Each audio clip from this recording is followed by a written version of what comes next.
Copilot in Microsoft PowerPoint just keeps getting better.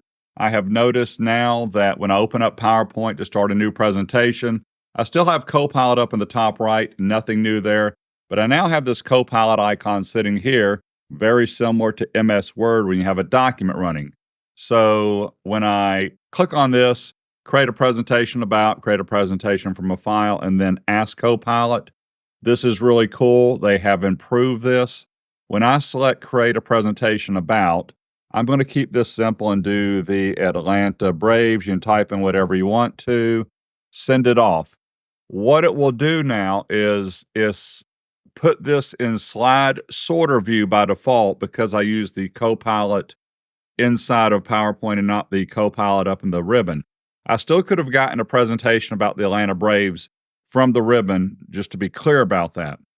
But it's showing me the outline, and what it's going to do is not only put it in slide sorter view, it's going to make this into sections, which I love. So if you like this, it's, by the way, I ask you, do you like it or not? Do you want to get rid of something? You can. But watch generate slides. The slides have been generated. If you notice, those are the sections. Section 1's up in the top left. The next section is below it. I'm in the slide sorter in the very bottom right-hand corner here. Do I like this? Sure. I'm going to hit keep it. Now I'm going to go over to normal view in PowerPoint. This is where most people work anyway. But here you go. I can collapse and expand these sections in PowerPoint. In case you're wondering if you've never worked in sections, I can right-click on one and actually hit collapse all. This is just a great way to work. If I move a section, all the slides in that section get moved.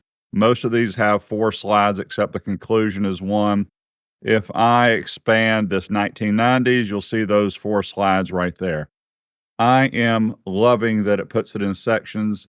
Great addition to Copilot in PowerPoint. Thank you for your time. My Copilot training is available online along with some other online training classes. Have a wonderful day.